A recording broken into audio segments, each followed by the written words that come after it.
Welcome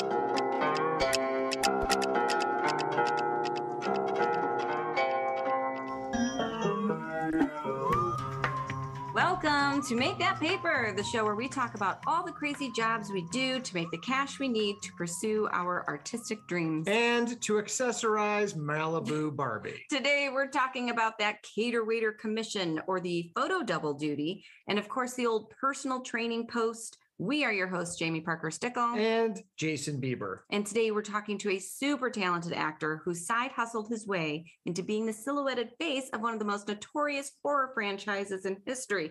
I don't know if it's a horror. It's just horrific. This fella has busted his butt in every business Hollywood was built on. And whether he's playing hilarious characters like Drendolyn Drescott of the White Girl Candle Company or pushing you to finish your 8th fucking hit set, he is sure to make you laugh and cry. It's okay. We are so excited to welcome him to the show, our new fast friend, Chase McCown. Oh, you guys, what a lovely intro. Thank you. Yeah, well, thank you. It is a pleasure to be here. Thank you for having me. Oh, so excited. Thank you for coming here. What listeners don't know is we just spent half an hour talking to him before we started because he's that great. Yeah. Great. You are that great too. The pre-show is the show. Yeah. It wasn't recorded. I just feel like we touched on something, and I want to talk about it really quick, and then we can get into the side hustles because it was sort of a side hustle. Why were you the poster for this? Did you get paid well? Did you get paid well? Can we name it? Can we name it? I'm so upset. A fact that I often forget about myself is that in 2009, I was hired by a friend to join her on some photo shoot. Not to just keep the suspense going indefinitely. It was for the Human Centipede. A movie I've never seen. Same, I can't, but I feel like I know it because people will give you the entire plot and summary of the show when you're like, I haven't watched it. You know, everyone knows two things about the movie. They know the general concept, and then they know the scene. The poop scene. I've never seen it, heard about it. I didn't know about the poop scene. This was, I wouldn't say it was paid terribly well, but I also wouldn't say it was a tough day. It was about an hour. The photographer was really nice. They did not do a lot of like big budget stuff. We were behind a shower curtain. I'm raising my hands up, screaming, and there are two girls behind me, one of whose noses was pretty close to my derriere, and their hands are behind me, making it look like they are a human centipede. Fortunately, they did not surgically attach her mouth to. Anyway, it was not anatomically correct in the poster. Thank God. Good God. Forgot about it because this is prior to the movie's release. And then one day I was in New York, coming out of the subway near some movie theater, and there is the poster. And there I am. God. Oh, wow. And I always tell myself, once I've got the house to do it, I'm going to buy a copy of that poster. But that's me. That's me. That's you. I remember I also have not seen that movie. I don't have what it takes. But I did sit through the entire Tosh.0 episode. Yeah. Dedicated strictly to him. We sat through it together. We did. Explaining the Human Centipede movie. Moment by moment, the entire movie. Not the plot, the entire, he just took you through the whole story from opening frame to closing credits. It was awful. It was just the worst thing I've ever endured, and I didn't even watch the movie. Yeah. I wish I had done that because I have read the wiki plot point. So I do know how the movie unfolds from start to finish. It sounds dreadful. So Tosh.0 would have probably been a better entry point. Pun certainly taken. Was there a second one? Was there Human Centipede? I think a second, a third. And so have you been back to make new posters? So sadly, they did not need my talents for any of the subsequent sequels. Wow. I think when you've set a bar that high, it's tough to follow up your work in an equally meaningful way. Yeah, that's true. Yeah. I feel that. Did you do any other photo doubling? I did not. That was I certainly, when I first moved out here, wanted to be a model, but did not have the drive or the height or the whatever it was. But no, that was my only foray into like photo doubling type stuff. Yeah. Well, I mean, when you hit it out of the park, Like first you time said. you're back. People do Sometimes- stop me on the street and they say, "Is that you?" No, that's never happened. Oh, Do you get residuals on posters? No, It was a flat. I got my flat fee. $100 check and I was out.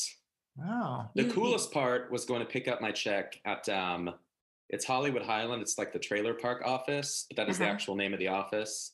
I was like, this is a cool building with a nice view. Yeah. And that was it. That's cool. Yeah. I mean, it's gross. It's show business, baby. It's show business. It's show business. I don't know. I think that you did get the glamorous part of that that gig, because I don't think I'd want to be in that movie. No.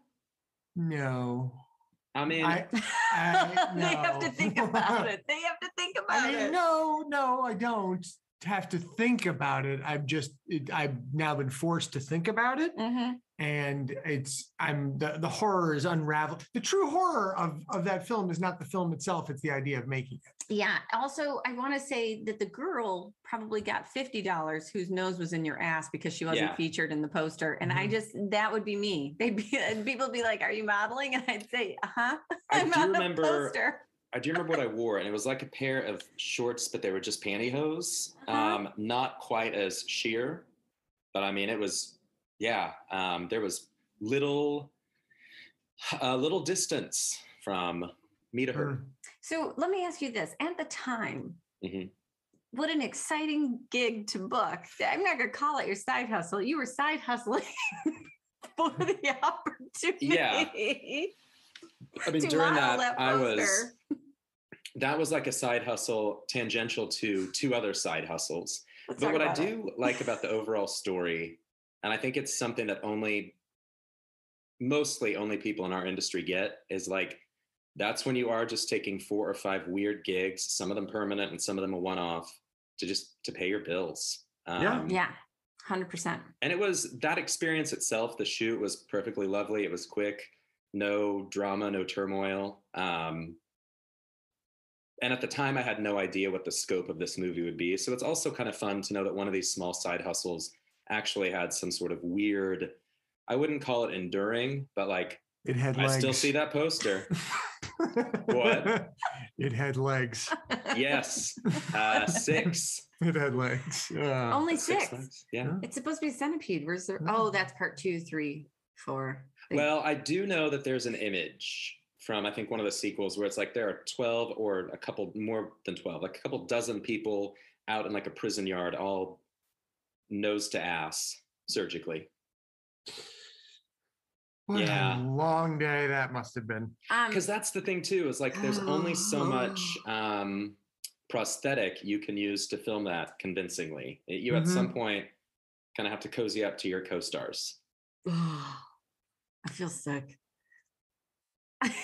Now, hey, I will also say, don't knock eating ass until you've tried it, but just don't have your mouth surgically attached to somebody. Yeah. That's an unnecessary step. Let's talk about some of your other entertainment industry adjacent.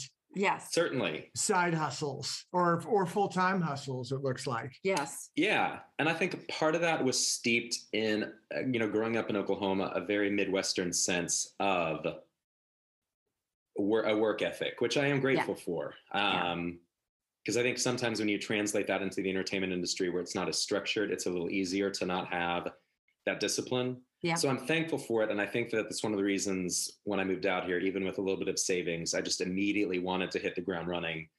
And my first gig was as a busboy, which the other side of the coin on my experience growing up, it was a very snooty private high school. I mean, my parents made sacrifices for us to go there. It wasn't just easy money for them, but there were a lot of kids there who, had the 3000 GT at their 16th birthday.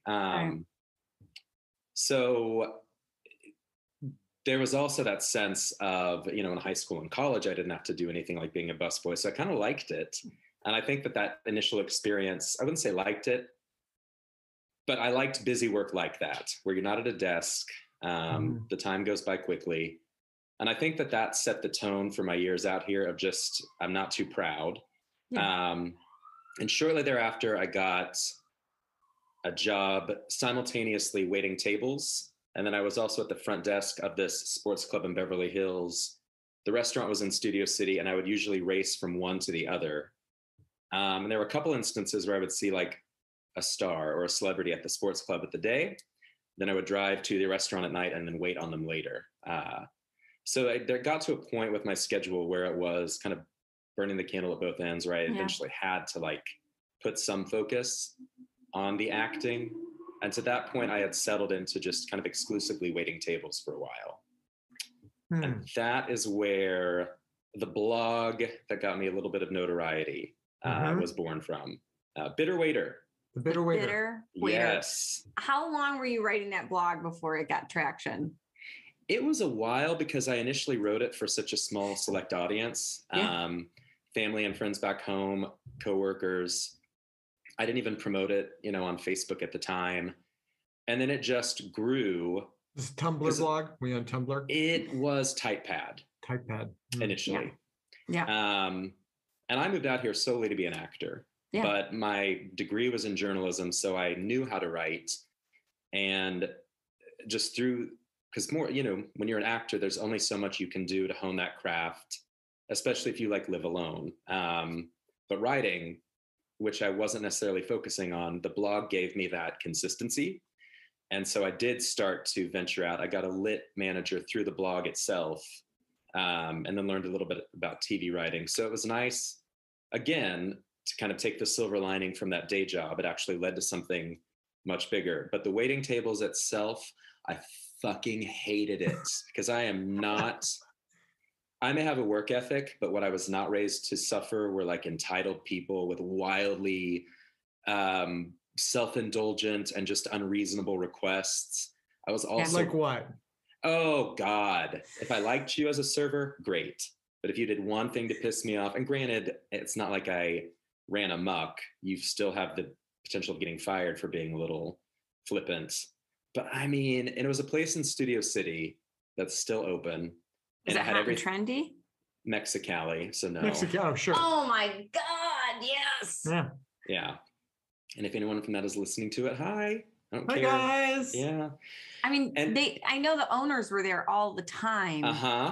And like, I totally see you working there. I may have even run into you. You had to. If it was a 5-year may have served me nachos. Constant period. I was there 5 days a week for 5 years. It was an obnoxious place. It was an obnoxious place, but it was so dark that you could get away, especially late at night. By my last year there was not one single shift, day or night, where I wasn't a little stoned or a little tipsy or both. Yeah. And I have to say, may want to talk to somebody about that. Well, I mean, I talk about a habit that's served me well. He's talking to us about it right now. Yeah. That's a big point taken. Yeah. Believe it or not, I'm sober right now. I mean, just in this one isolated moment. Welcome back. Well, it's Sober January, right? Veganwary and Soberwary. Yeah. Is that what they call it? Whatever. I call it Headshot January because I'm not doing it for health. I'm doing it Yeah, I get it. Been there. I think what they call it in the 30s, to restrict. Mm-hmm. Yes. Anyway, so this blog kind of picks up traction. Some friends of mine who I had studied with at Playhouse West in Second City, we decided to kind of like write a hybrid of like a web series and a pilot. And that was when it caught attention from a lit manager. And then someone from 2020 called me one day and they wanted to interview me because I had written a 4-part series on the best and worst celebrities to wait on. I was a little nervous because I thought, well, shit, I don't want to go on air and tell everyone that, Terry Hatcher is a horrible human being to wait on. To wait on. I can only speak to that experience. Yes. So I'm not going to go beyond that. Fortunately, the trajectory of 2020 ended up being, which is no more gratifying, but how do you get back at people? How do you take it out on people who are difficult customers? How do you take it out on people who are difficult customers? I'll tell you, because I did not ever see anyone do anything to someone's food. I think that is a bridge too far, no matter what someone has done. There was no spitting in drinks. There was nothing illegal. Yeah. But one of my favorites is in an era before Uber and Lyft. I had these two people who insisted on sitting at one of my tables that accommodates 6 people. And on like a Friday night when it's busy, they sat there for 2 hours. I'm missing all of these turns of like more lucrative earning potentials. They tipped me $4 on an $80 bill. Oh my They God. still sit there when they're done after they've tipped. Then they ask me to call them a cab. We're going to take a quick detour in the back of the restaurant because the servers were discouraged from using the restrooms inside. So we would just have to go out to like back by the trash bins. And there were these 2 palm trees near the trash bins. And that's where everyone would go smoke and piss. Is that why it's all male waiters? That's because the conservative gay owners have a predilection for eye candy. Got it. Or Let's take a break and see who's paying the bills today. You know what I bet our listeners are thinking right now? What's that, Bieber? They're probably thinking, this podcast thing is so easy. I could start my own podcast. And you know what? They're right. Yeah, we've been using Anchor for a few months now, and it has totally changed our game. Anchor is the easiest way to make a podcast. Let me explain. It's free. I said, let me explain. Fine. There are creation tools that allow you to record and edit your podcast right from your phone or computer. And Anchor will distribute your podcast for you, so it can be heard on Spotify, Apple Podcasts, and pretty much anywhere podcasts are streamed. You can make money from your podcast with no minimum listenership. I mean, it's everything you need to make a podcast, all in one place. And it's free. Yes. Download the free Anchor app or go to anchor.fm to get started. That's enough of them. Now back to us. so these 2 people leave me this terrible tip. And then they ask me to call them a cab because they have to get to Universal for something. Who knows? Probably to tip somebody else poorly. Sure. And so I walk off. I walk back. I'm like, your cab will be here in about 15 minutes. They're going to pick you up in the back by the 2 palm trees.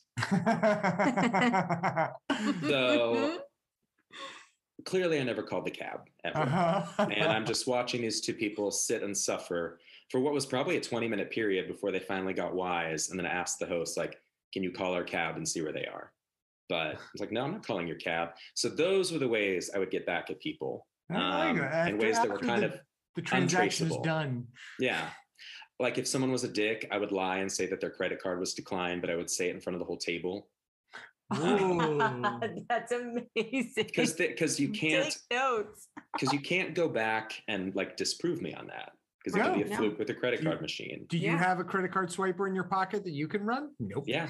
And initially I was a little more brazen and I did get kind of a little bit in trouble. Like if someone was rude and then they asked that ubiquitous question, like, what's your favorite thing on the menu? I'd be like, my favorite thing on the menu is the part that says an 18% gratuity is added to parties of 8 or more. But I did get in trouble for stuff like that. Yeah. And it almost became comical, adapting this like bitter persona. Because yeah, I hated the job, but I also wasn't as bitter as the blog belied. Yeah. But no one wanted to read that blog to hear like, oh, I had a great shift the other night and this table tipped me 25%. Right. It became a character of its own. It definitely did. Yeah. And I mean, I was a nasty little viper in the blog, but that's what people wanted. Yeah. Yeah. I mean, that's, you know, certain things, certain tropes work for a Yeah. reason, you know, and it's just, you have to write it so that it doesn't sound tropey, Right. which you did. Like I've read it. It's brilliant. It's lovely. And that's what people want. They want the entertainment. They don't always, you know, there are plenty of people writing sweet stuff. Yes. But what I'm more interested in is, okay, I worked at Starbucks because I was very bad at waiting tables. Very bad. But See, Starbucks gives me anxiety because you have to know all of these specifics about the coffee world. Like yeah. even the sizes are confusing to me. Tall, grande, venti. Yeah. Yeah, Yeah. I mean, I don't know why they decide to switch languages halfway through Yeah. the sizing. Kudos to Coffee Bean for Americanizing it. I would really Truth. appreciate. I think like a grande should be like I don't know the word for huge in Japanese, but I do think they should jump again to another language. Yeah. Let's get multicultural. Mhm. Yeah. Yeah. I But wasn't you in were- Seattle at the time, so I don't know about it. But your I experience. did wait tables. And I was very bad. I didn't understand the assignment and numbering situation of like, take them to table 4 in so-and-so section. And I didn't understand that. It was like geometry. The numbers on the like so I didn't know about Mexicali, but all the places I worked, which was like 4, there would be a dry erase page and the tables would be on it and be like section 8 and all the tables would be numbered section 9 and all the tables would be numbered. And then we'd write the waiter's name that was in that section. Gosh. Yeah. So they changed the table numbers from shift to shift? Yes, from lunch to dinner. No. And No. I would get, I would sweat. I would get so confused just hostessing. So they're like, let's try you. This one restaurant was like, let's try you as a waiter. I dropped a tray of waters. There was only 3 on the tray and I dropped them. And it was like a deal. They were like, okay, why don't you take the takeout orders? So I started taking takeout orders and I did get tipped very well taking takeout orders. People were very kind to the takeout person. Good. And I didn't think I'd be tipped.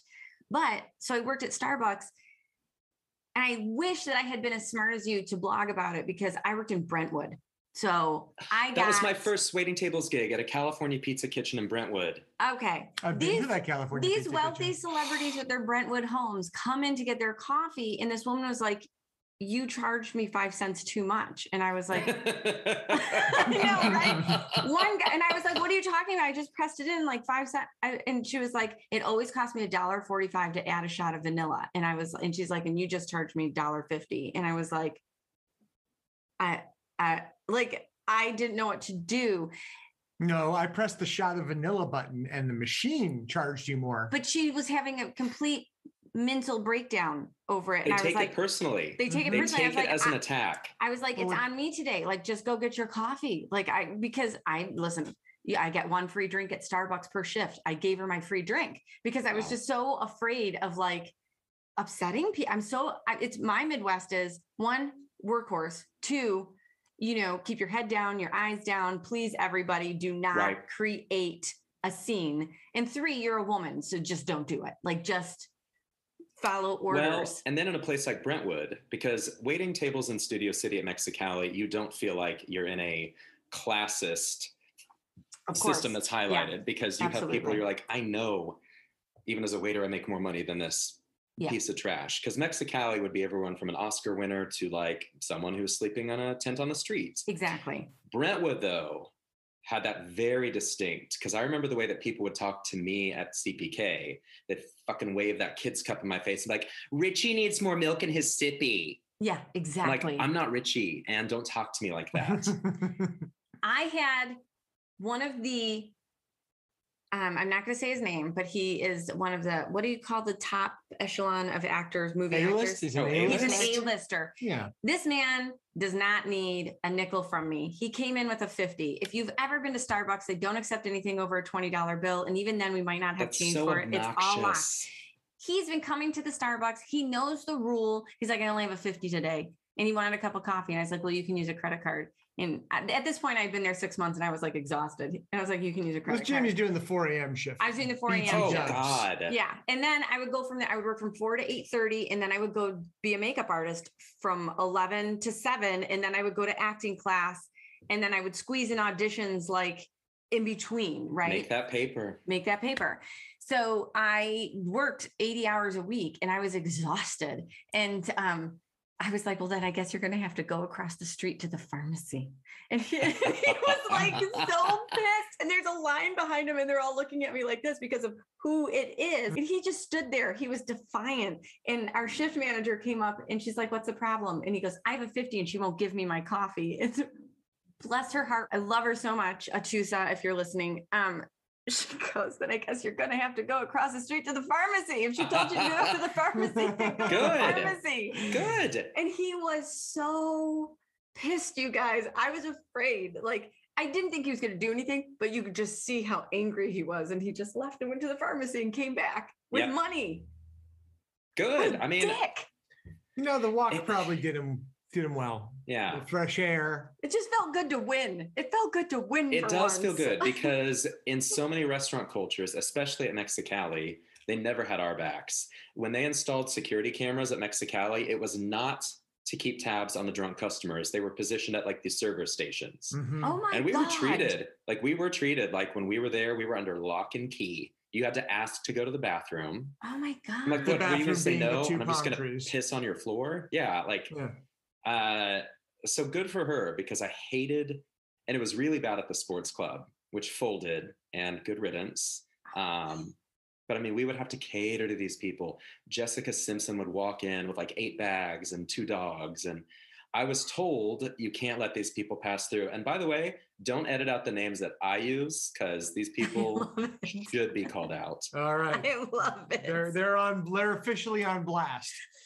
He's writing them down just to make sure in case you don't want them. I do. Oh, I think it has already been brought to her attention, because we have a couple people who we know in common, that she's been the subject of the blog before, and I doubt it phases her. Well, she was an alcoholic. She just wrote that memoir. And she's Yeah, a the different last person time now, so she I came wonder- into Mexicali was with her assistant Casey, who, by the way, is very sweet, very nice. But Jessica, the last time I saw her at Mexicali, was so drunk. By the way, on a margarita that we had to name after her. Oh, I know this margarita because it's shit is what it is, but it's 2 packets of Splenda and lime juice and tequila. And because I went with some people and they were like, get the Jessica Simpson. And I was like, if I'm going to drink, I'm going to have a sangria anyways. I'm just I would rather you sew my lips to someone's asshole than drink the Jessica Simpson margarita. And it was just this way we were expected at both jobs to just be deferential to these people. And yet the people who were a little higher up than people like Jessica Simpson, like Regina King or Renee Zellweger, when I would deal with them at work, they were lovely. They were kind. They weren't putting on a show. They weren't trying to perform how nice they were. They were kind. Like, they would never have wanted that weird treatment that this upper management expected you to show these people. It's interesting because aside from this one A-lister, and I think he's had some problems in the past, and that's probably why. What a shock. Exactly. I don't know. There is a difference. I feel like a lot of TV series people I dealt with whose series had ended and they hadn't necessarily been on anything since. I felt their hustle at this, like, they're hustling at a different level than me, but it was still a hustle to try to get the next thing. Like, how are they going to pay that giant mortgage payment? Right. Like, their show has ended. Even if it went into syndication and they get residuals, like, you're only as good as your last job, right? In the industry, is that what the saying what is? you're calling their hustle, I would call insecurity. Insecurity, sure. But like, and the particular person you're talking about has multiple insecurities, not the least of which is Napoleonic. Oh, because you know who I'm talking about. Yeah, I know who you're talking about. Right. And it is a reminder, though, and that was always what was interesting to watch, too, is like, these are people who are, like all of us, looking for the next opportunity to work. Yeah, exactly. At most of those levels. And just there are plenty of people I would give that shout out to who are always nice. Like Rachel McAdams was another one who I waited on twice, and both times just so genuinely nice. Yeah, I met her in Studio City. She was very nice. Like, people like swarmed to her, recognized her. She was kind about it. Yeah, the coolest. And I love to shout her out because she has such an often maligned reputation for some stupid reason because of the way her eyes squint. But Renee Zellweger, she came into the restaurant. We were about to close, but she was so low maintenance, ordered right away, was engaging, was charming. Her bill was $40. She gave me a $100 bill, said keep the change. And it wasn't just the tip. It was just the way she treated everybody. Right. And because she's like, I'm putting you out. It's last minute, last call. Let me have my food and go. And when she moved here from Texas, like, she was a bar back, a bartender, a server. And it's nice to see those people who haven't forgotten those roots. 100%. I mean, and that's one of the reasons we do this show, because we do even have a lot of people on who are successfully working and don't actually need a side hustle, but have kept their side hustle because where they're from, where they've grown from, they know that nothing today is ever forever. But I love that, though. I've fully, come to the realization that I'm probably going to be fixing computers long into, my wildly successful acting career. Yeah. Maybe. Probably. No, I mean, it is not just about economic security. It's that I've made, commitments to people. People depend on me. And just because I have another thing that I'm doing, I'm not going to let people down who depend on me. Right. Yeah. And I think that shows that even if it's acting, or I think that just speaks to someone's work ethic. And I think if you make it at any point in the industry with that work ethic intact, you are going to have probably a better work reputation. Well, that's something I often like to bring up on this show, is that artists in general we get a bad rap, especially from, my parents, but and from the Midwest. Hi, everybody in Oklahoma who still doesn't understand what I do. Thanks for tuning in. Yes. We get a bad rap for being, whimsical or flighty or, ditzy. Arrested Development, Peter Pan. I've heard it all before. Yeah. But stunted. The artists that we associate with, the ones that we talk to on this show, are the hardest working people. Yeah. And they that level of dedication they put into their side hustles, their day jobs, their acting, their writing, their music, whatever they do, they put everything they've got into it. And employers recognize that level of hard work and dedication is special, and it's not something that they get from just every employee. Yeah. I mean, I think that's why there are, I used to work for Nestle for like almost 10 years as a side hustle. So I got a corporate job, and everyone's like, don't get a corporate job because you'll never get to audition again. That'll become your life, right? But it didn't, because I worked so hard and I showed up. They were the most supportive employer, which is why it was so hard for me to leave them, in terms of allowing me to audition, allowing me to take days off to shoot when I book work, like they were just so great, because I worked so hard. So I wanted to prove to them, like, don't let me go. This is just my dream, but I'm going to work twice as hard when I come back, or and you'd put in extra hours, or you would, you'd hustle. I mean, I was there so long and did so much work. It became a 4-man team, became me and a part-timer. Like they let go everybody. They downsized to just me. And I was like, still shooting stuff constantly, but that's just who we are as performers, is like, we I don't know, artists rather. Now, sometimes, despite our hard work, that goes unappreciated. And I'm specifically speaking about when we work in the entertainment field. You worked as an entertainment assistant. I worked as an entertainment assistant. And I did too, but for a porn distributor. Whoa. That's super fun. It's slightly tangential. He was really awesome. But I want to know if your experience, I want to know what your experience was working as an entertainment assistant. Yeah. And it is a good segue, because that was finally what got me out of Mexicali. Awesome. And chronology. I think my next endeavor, I will have to be a little more cautious about what I say, because it was ABC. And it wasn't like a smaller branch. It was the main hub of ABC on the network side as an assistant. And for starters, I think the biggest, and I'll say this up front too, I loved my bosses and I loved the people I worked with. I was not cut out to be that kind of assistant. And to this day, I feel a little bit bad. Like, I just sitting at a desk all day, was not, I don't think that's how my brain is best applied. Like, there was a part of waiting tables that, as simple as it is, I liked, because it was all in the moment. It was, okay, multitask, take these drinks, this food to this table. It's active. It's an active job. Yeah.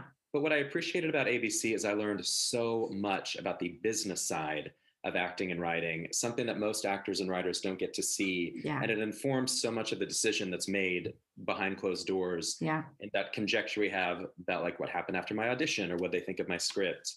To get to see that was very interesting. I will fully also just say vaguely, like, there were some awful people at ABC. There were some things that I was asked to do as an assistant that were widely, not in a gross way, outside the parameters of what I was supposed to do.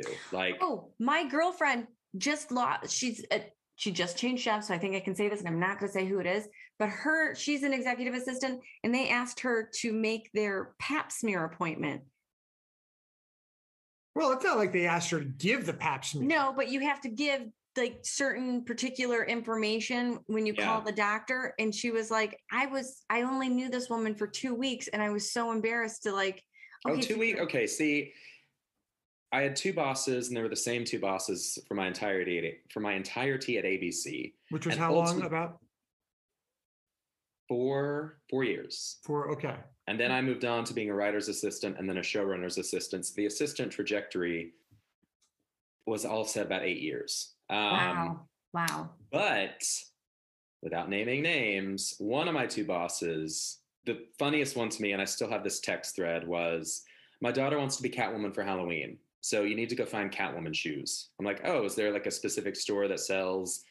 She's like, no, I just want you to go around like a couple of the stores. So there's this thread that I still have where it's just me, a grown man in a kid's shoe store, taking photos of shoes and then sending this to my boss. Like, no. Is that personal assistant? Like, See, that's the thing. I'm paid by ABC. If anything had happened to me, and I was far from the only person. And I mean, this is 3 hours where I'm not in the office, where if the other boss needs something. Now, we worked in an assistant pool, so it was constant phone coverage for everybody. But that was, and granted, it was never, ever told, you have to do this. It was, do you mind doing this? So I'm not going to make it seem like I was coerced into doing this. Because also in my mind, I'm like, great, this is 3 hours away from this place. Let's do it. But it was that kind of blurring the line. Yeah. Because my job is to answer phones, to file, to draft documents, and to set meetings. Right. Now you want me to shop. Okay. Yeah. We'll be right back. Let's get back to the show. Now, to go back to what you said, I openly told them all I was a writer. And that they were cool with. I never, ever let on, and no one ever told me not to, but I just never felt comfortable telling them I was an actor. Yeah, 100%. Been there, done that. Yeah. And it did kind of beget this period where for those 4 years, I kind of just put acting on hold simply because I didn't think I could work while doing that. Yep. Which is why I turned down those jobs. People are always like, but don't you want to be in the industry? And I was like, I'm not ready to say goodbye to acting. Like if I do that, then I'm not allowed to be an actor. But you know, like you're like, I'm just not there yet. Like I'm getting the auditions, like but also auditions and casting directors, bless their hearts, will make you feel like you're on the cusp. They're like, you're on the cusp, and they'll call you in 100 Dangling times. the carrot. Dangle the carrot. And then it always goes to someone who's already got credits that are like, you know, working on a show. Or someone they owed a favor to because they didn't cast it. But you don't know that. Right. I think my mindset was, and this was true to an extent, that I'm going to meet people who can help me out. And as I learned more so from the showrunner's assistant gig years later, like you either have to make quite an impression or you have to really be up their ass. Because when I was a showrunner's assistant, the casting director we worked with was one of the top ones. And she was always lovely, always kind to me, always polite. And it wasn't until after the show was over that I was like, okay, hey, so-and-so, here's my stuff. This took about a dozen emails of that nature before I just simply got back, hey, Chase, great to hear from you. We'll keep you in mind. Wow. What show is it? The show was Daytime Divas on VH1. It was a one season with Vanessa Williams. Okay. And that was a great experience too, because my bosses gave me a lot of, normally I would just sit at a desk, but they let me be in the notes calls. They let me be in the writer's room. They were very gracious about letting me see those other parts of the process. So for all that I found deficient about the assistant experience helping my career, I learned so much, even if it wasn't the connections I wanted to make. Yeah. Because there's so much about the artistry that is attached to the ego that you've got to realize, like, it's also a business. Yeah. And even though I didn't love hearing it, it is good to know that some people are hired as an actor because of their Twitter followers. Yeah. But what I found interesting in that shift from Mexicali to ABC was from that point on, when I would go into the waiting room during pilot season and give paperwork to Sybil Shepherd or someone to sign. Sybil, who had been in the restaurant before and had been, let's just say, aloof, to be fair. Yeah. Then all of a sudden, even though I am a mere assistant, it's, oh, Chase, I love that name. And like, do you remember screaming about me because your tortilla chips were burned? Which was not her. That's not a real thing. Okay, all right. It's an example of something that could have happened. Yeah. But it was interesting because then the egos you dealt with weren't the Hollywood people. They were these executives who also felt like they were doing world important work. Not my bosses. I think they had a very level head about what they were doing. So often the trajectory would be you're this assistant and then you get into the writer's room. You become the writer's room assistant. Was that something that was So you were a writer's assistant, but were you and sometimes you went in the writer's room. So what did you have to make choices? Were you like, sometimes we have to make choices and sacrifices. Like, this isn't the path I wanted. Like, I want to perform. Like, I'm a performer. Yeah. I think that I had learned, because my first writer's assistant gig it's how I left ABC. Well, I mean, I left on good terms, but it was why I got to leave. It was for an animated show. Mm-hmm. The show was Dinosaur Train. I know Dinosaur Train. Yeah. That's Jack Bieber's favorite show, Dinosaur Train. Craig Bartlett. Oh my God. He was God. a wonderful, wonderful, wonderful, kind, creative, lovely man to work for. But animation is such a different ball game than live action TV. And there's a point to this show, right? That's a Jim Henson. Yeah. And I still got to learn a lot of things about just like scripting and deadlines. If the line producer of that show is listening, she can go fuck herself. But that's all I'll say in the negative. That's for you, Melanie. Okay. But I'm going to put that on a t-shirt. Melanie, go fuck yourself. Yeah. It wasn't until, I love this. I'm telling so many celebs and former bosses on your podcast, I'm going to go have to hide after this. Or you're going to get offered your own show. But I kind of realized I would love that. And I think this was also, as great as the showrunner's assistant gig was after this, part of my process at that point, and I did have to draw a line in the sand, was I'm at a place where I've got to take whatever gig I can. Like a lot of people find themselves in this industry. Yeah. And the showrunner's assistant gig, I would have continued to do had it been picked up for a second season. And I do think at that point, I would have been more comfortable saying, hey, this is a 5 and under. Can we just throw my name in the ring? Yep. But I also realized when that show got canceled, and I've seen this with so many people, because there are, and I hate to use this term derogatorily, but career assistants. And it's not their fault. It's simply because in an industry where so many people up top are focused about their own preservation, rarely, if ever, are they like, you know what, here's my assistant who wants to be a writer. Yeah. My bosses at ABC were great, and they both were like, here's someone you could reach out to. But I think that was the exception to the rule. And I realized, like, I'm going to be the one driving my momentum. Yeah. I think there is this misbelief that if you work hard enough, and it's not completely untrue, but at no point can you give the wheel to anybody else. Right. Yeah. Because a lot of people get into those positions. You're that close to production. You're that close to the room. You feel like it is an inevitability because it's almost intoxicating to like see this in action, a writer's room or set. But when that ended, and just to be completely frank, because I know a lot of people in the industry deal with this, it would have been at 2018, 2017, no, 16, because it was right after the more notorious election. Mm-hmm. Yeah. But I could not find another gig that was an advanced move, whether it was a writer's assistant on a live action show or a staff writer. And so there was a period of depression, pronounced depression, like real, genuine depression, where there's also that feeling of no matter how hard you've worked, because when you look at your resume, depending on your perspective, it's like, well, these are all really lateral moves. Yeah. So in a way, you feel like you've kind of wasted time. And it took me a bit to realize, like, what I do to make money has to be something that is independent of this industry.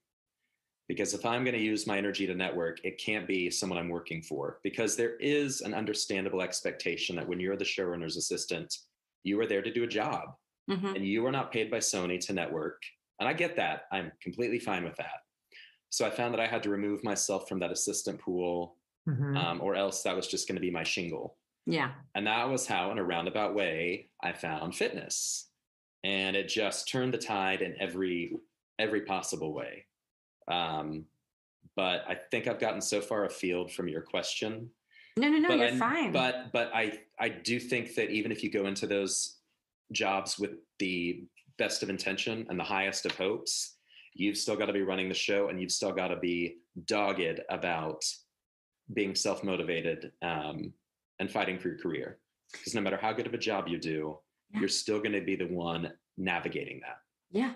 Oh, no, I agree 100%. And I think that sometimes you, like, even that showrunner you were assisting, the show doesn't get picked up and they're out of a job for 5 years.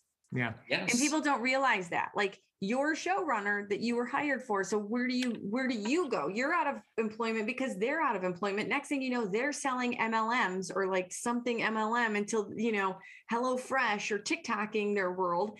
And you're just like, am I still assisting you on this? Am I holding your camera? Are you paying me out of pocket now? Like, so, I mean, things change so much. And if your show is gone after 5 episodes, it's gone. Do you know how many shows are gone after 5 episodes? One episode? I mean, every now and then I will think about it just kind of as a joking passing thought. I'm like, I doubt anyone is ever going to watch a single episode of Daytime Divas again. Like it's in the wayside of thousands of shows that are just kind of forgotten because they were a job to somebody, to everybody. But you bring up a great point about also just the nature of who you work for. Like my bosses, after that show ended, they both had to find work again. Yeah. And if you're great, they love to take you with them, but if they can't, they don't. And because at the end of the day, for their own pantry, they've got to work. Yeah. And that job that you would hope they'd hook you up with is the job they themselves are trying to secure. Right. Yeah. And that whole kind of romantic fallacy that this industry sadly rewards hard work, which it does to an extent, but I think it's an industry that rewards more not self-promotion in a narcissistic way, but just you never stop fighting to get yourself in that room or to get your script read. Yeah. And well, narcissism, just to talk about narcissism for a brief moment, often people consider this a narcissistic industry. And in fact, it's a self-promoting industry where, because of that fact, narcissists tend to do well. Right. But it's not, it's not about narcissism. It's about putting yourself out there. And if you don't, no one else is going to. And I have to say, for those of us in this industry, I think it is an experience that is, if you have the right perspective, I think few things teach you to work as hard, to fight for yourself as hard, and to be as grateful for those moments of employment.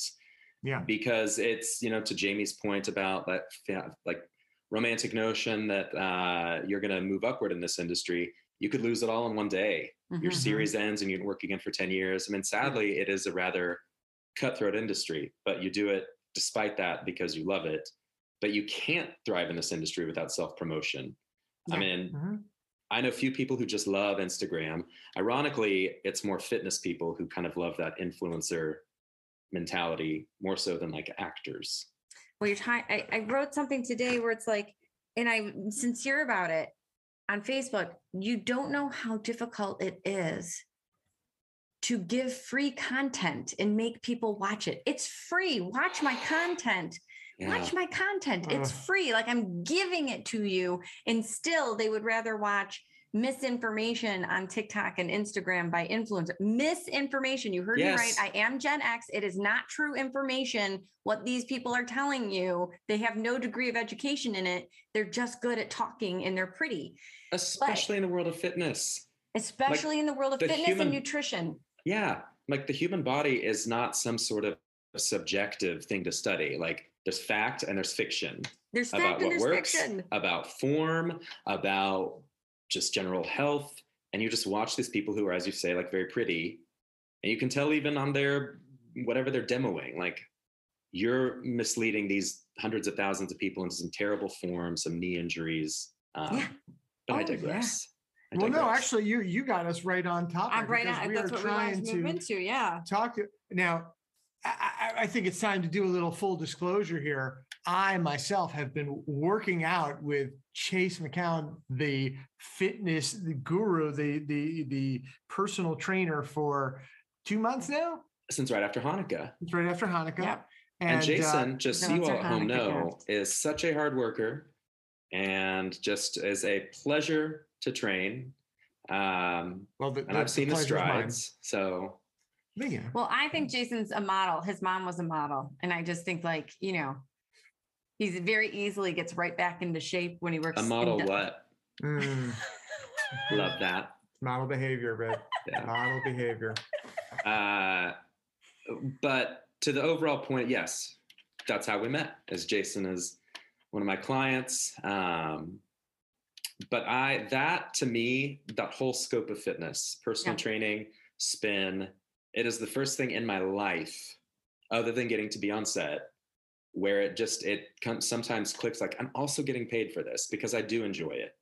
And you have a captivated audience, not a captured audience, Right. but as like a spin Totally. instructor and as an instructor, what I loved about teaching spin was I had a captivated audience. They were Yes. listening to me and I was telling them a story through a ride on a bike, through Yeah. music. And it was great. And the music. And what I love about it, kind of like what I loved, the good part about waiting tables is that you really, when it's busy, you don't have a moment to think. Mhm. And I loved that. I loved being on my feet on a busy, steady night at the restaurant. And I love that in spin. Like there's no time to think, God, that person flipped me off in traffic earlier. Or, oh, my neighbor, they're never going to find her body. You're just 100%. And do you feel that way when you're doing it? Like, is that something that you feel like, and it's fulfilling, right? It is very fulfilling. Each client is different in terms of their goals, their experiences. And so it's very rewarding for me having faced my own insecurities in different areas, because fitness for a lot of people is scary and it is uncomfortable. I mean, when you're dealing with matters of the body and health and an industry that is now convoluted with influencers who, I'm sorry, are not trying to make people feel better about themselves. They're trying to make people feel like they're lacking. And that's the root of advertising. And so what I love about fitness and spin and with clients is I only want to celebrate the positive. And it does not feel like a job. And I think for as long as I've been in LA, it's kind of breathed a lot of fresh air into this experience. So I love it. I mean, to me, as much as the work is physical, it's more meaningful to me on a, I don't use the word spiritual often, but that kind of level. I'm so impressed with how you are able to keep going and rise again and again and again. Just, it's like we have to sustain. And that's how we make friends out here too, is because some of us have been out here for like a long time and we don't know the people we knew when we first got here because they left. And so many people leave. Funny enough, today, umpteen years ago, January 26th, is the day I arrived in Los Angeles. We're celebrating. So this is also kind of a fun anniversary. milestone to spend with you two. Yeah. I'm so glad we got to. And this is amazing. I appreciate those kind words, but I also want everybody listening to know that I've also had those days where I did not get out of bed, where I wanted to go back home, where it seemed like everybody around me had something to celebrate.